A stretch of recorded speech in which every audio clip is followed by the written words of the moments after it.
Hello and welcome back to my channel.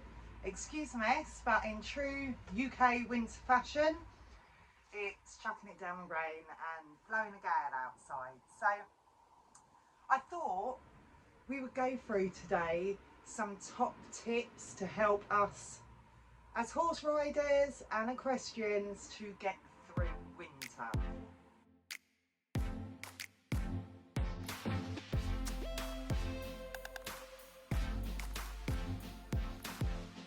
Here in the UK, we do not get it as bad as some countries, but it's still bad enough for us. So what can we do to save time and save money and help us not freeze?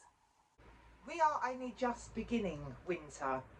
There is, in the UK, we count down to something more magical than Christmas, which is the winter solstice. 15 days till winter solstice, where that is the shortest day, and then the nights start drawing out again. We don't see much difference for a few weeks, but we're nearly there. But the winter solstice also actually means we're only just getting into winter.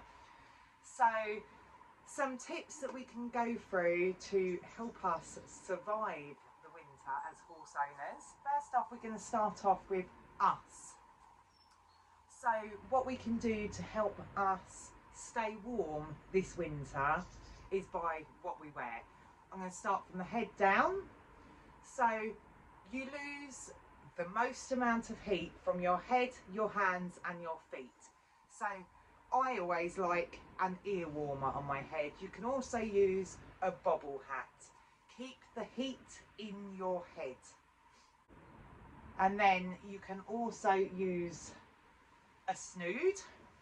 So this. A scarf I feel sometimes falls out and gets in the way. So this just slips on like this and can cover your neck nicely. There's nothing to get stuck in your hay nets or horses to grab hold of, and when you ride the horse you can pull it right up and put your hat on and you can still see. So this, I also like to do everything as cheaply as I can do. You can get snoods that are aimed at the equestrian rider, but they seem to come with a price tag as soon as you say anything about horse owners. I bought this from my local builder's merchant and it cost me about £6. It's absolutely brilliant. So then we go down to our top half, layers. Layers are the best thing. It helps keep the warmth in. So under here, I have a vest top on, and then I have a base layer, then my jumper, then my coat. And I feel this works really well because we do warm up a bit whilst we're mucking out. So I can take a layer off, but not be cold. So keep warm with lots of layers. And then hands. Of course, we all know gloves. I always, when mucking out, I just use yard gloves. When riding, I use riding gloves. But a top tip for this is if you put normal mechanic, medicine type gloves on your hand first, and then you put your yard glove over the top, it will help keep your hands warmer and your hands will stay dry. If you're doing water buckets or getting ice out of troughs and you have to use your hands, with the medicine gloves on underneath, your hand doesn't get wet. So then we go down to our bottom half. I suffer really badly with chilblains, usually on my thighs and on my toes. So this year I have really found that thermal riding leggings are a game changer. They are absolutely brilliant. Again, on a budget, I bought these thermal leggings back late summer when they were out of season. So I got them for a reduced price and now I'm making good use of them. You can also put like waterproof over trousers over the top to stop you getting wet, which in turn will make you cold. And then down to socks. It's always a good idea to invest in thick, warm socks. So I always have long riding socks on to keep the bottom of my legs warm. And I haven't got them here, these are just jodhpur boots, but it's really good to invest in a pair of thermal riding boots to help keep your feet warm and stop, as I say, getting chilblains on your toes. So it's always good to take care of yourself, because if you are feeling cold and not feeling 100%, you cannot give 100% to your horses. So keep yourself really warm. I also, somewhere in here, amongst polos and treats, lip balm.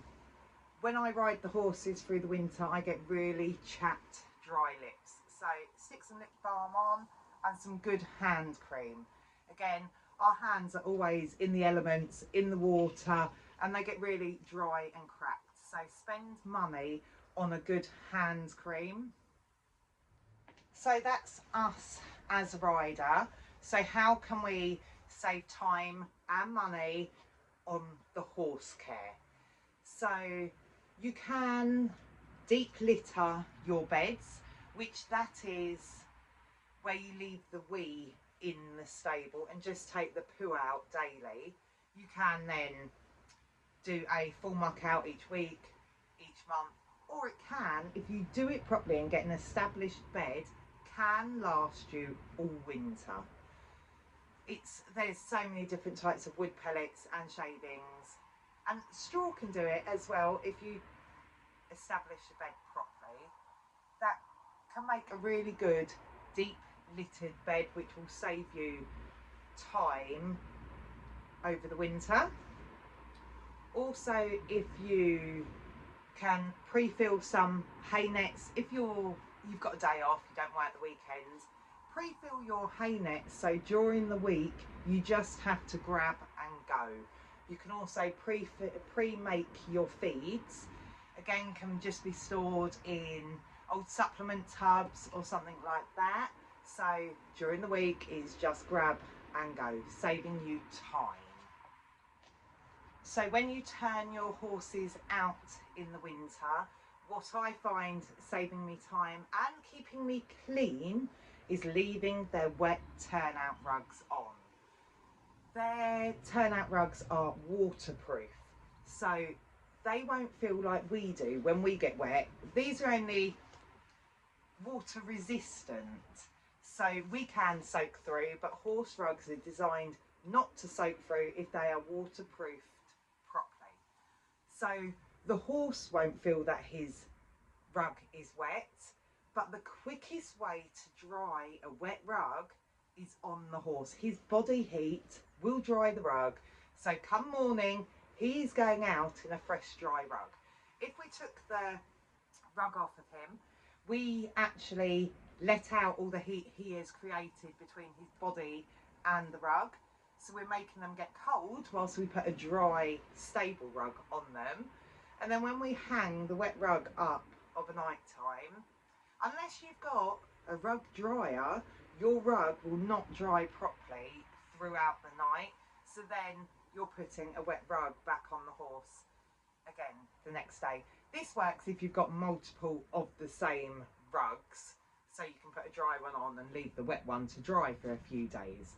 But I find it easier, leave the wet rug on the horse.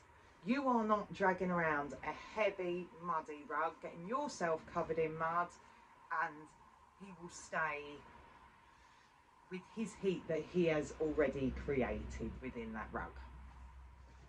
It is also a good idea to clip your horses through the winter if you ride them. We clip them for welfare issues. If we rode a horse of a night time that has got a full coat, he will get warm, he will get sweaty. We will then have to sponge down the sweaty areas, and because he's got a full coat, he will be left wet. And then you put him in the stable, night time comes, temperature drops, and he will get a chill. So to counteract this, for their welfare, we clip the hair off of the horses, so that then when we ride them of an evening, they might get hot and sweaty. We can sponge the areas off quickly, but because they're clipped, they dry quicker.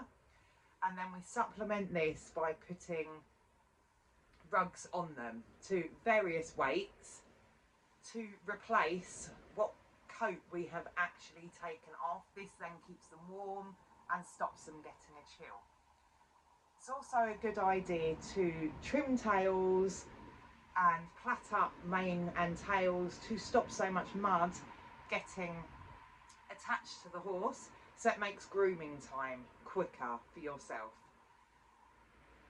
Less mud attaches to the mane and tail when it's plaited, and of course if you've clipped your horse, grooming time is quicker as well. You can also get hoods now that can go onto the horses and go under their stable or their turnout rugs, which again will keep the mud off of the horse, reducing grooming time. So also through winter we can get frozen troughs, frozen taps. If your tap has been installed correctly, your underground pipes should not freeze. If you turn the tap on, it's frozen. It is usually the tap at the top which is frozen. If you get some warm water, turn your tap on. Of course, nothing's coming out because it's frozen. If you get some warm water and pour it onto the top of the tap, it should defrost the tap for the water to come through. So that's defrosting the tap. Your hose could then freeze because there is water still in the hose before the night. So the best way to counteract that, I find, is to put your hose on the muck heap. The muck heap generates its own heat. It will defrost that hose and keep it thawed. My muck heap is a long walk down the bottom of the field, so I can't do that daily. So I put mine in some straw just to try and keep the frost off of it and stop it freezing so much. But also what you can do is fill up water bucks to help you keep the horses with water throughout the winter. Again, you can buy these from equestrian stores, but they come with a price tag. I again got these from the local builders merchant, and I think it cost about £8, and it holds 25 litres. So these are a lifesaver for me through the winter. And then of course you can get frozen troughs, frozen buckets out in the field. What I do is I get a kid's small plastic football, put that in the trough. As the wind blows all night long, the ball will just keep going around the trough, and it should keep your water trough not frozen. There's also a TikTok craze going around at the moment. If you get a small plastic water bottle, if you put a quarter of dish soap in, half water and then a quarter is air, supposedly you put that in the water trough and it constantly bumps up and down to stop your water trough getting frozen. I do need to try that one because I currently don't know where my little plastic ball is, because the grandchild was round this weekend. He's played with it and now I can't find it. So we will give this TikTok craze a go and see how that helps us.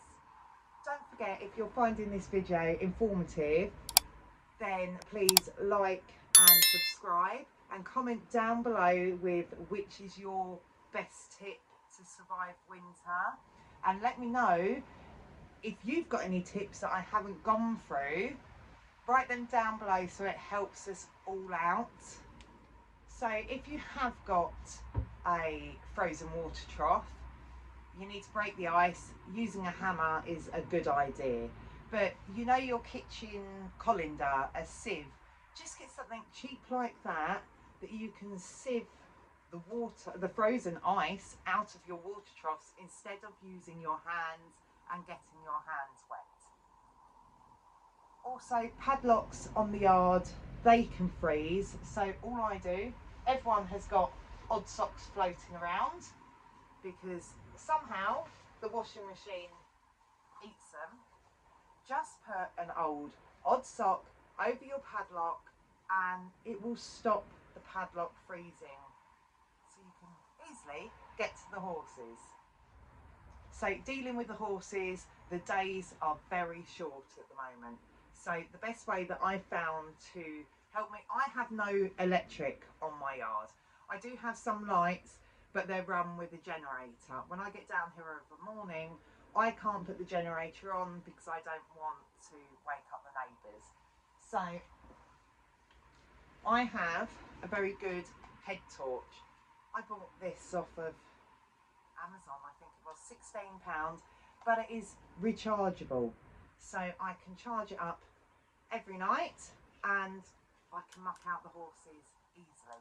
I also have some solar panel lights in my washroom, which works really well. They were again inexpensive. They were from the range, I think it was, for about £25. Really easy to install, screw it to the wall. I put the cable through the roof and I've got a solar panel on the end of the stables and it works really well for what I need it to do. So then it comes down to exercising the horses through winter. Always remember, lunging horses is just as good as riding. The saying used to be 20 minutes lunging is as good as an hour's worth of riding. So don't ever think you're missing out, you're losing your horse's education by lunging more over riding through winter. Lunging is very beneficial for them. Also, if you're on reduced turnout due to wet weather and cold and daylight hours, then walking your horse on the lunge for 20 minutes is really beneficial for them as well. It's like being in a horse walker, but we're not all lucky enough to have a horse walker. So also, if you have a clipped horse, it is advisable to use an exer sheet on them. You can get them in fleece material like this, all waterproof ones, so when you're riding the horse can warm up and doesn't get so wet, so again prevents them getting a chill. And then also I like to use saddle covers on my saddles. This is just a waterproof ride-on saddle cover. My stirrup leathers come through here and I can ride, but this stops my saddle getting wet and the chance of that getting ruined, and it stops any mud on my saddle to reduce the cleaning time, basically. So that's really good. I do also have an equi-dry coat which has the zips up the side, so I can undo the zips now, and that does protect my saddle. That again has been game changer for my chilblains on my thighs, so that's really good, but they are very expensive. So also caring for yourself whilst you're riding, we have to take these ear warmers off. This one's too thick to wear under my hat, but I have these. Someone bought me these as a Christmas present one year and they're amazing. These are just little ear warmer things that velcro, I don't know which way round it goes now, onto my riding hat, just easy. And I've got warm ears when I'm riding the horses. So also caring for the horses, you want to protect their feet. So in the winter you should use hoof oil on your horse's feet to try and harden your horse's feet, so not all the water on the grass, the rainwater softens your horse's feet. In summer you use hoof moist to soften your horse's feet. In winter, you use hoof oil to protect your horse's feet. And then lastly, you want to keep yourself hydrated.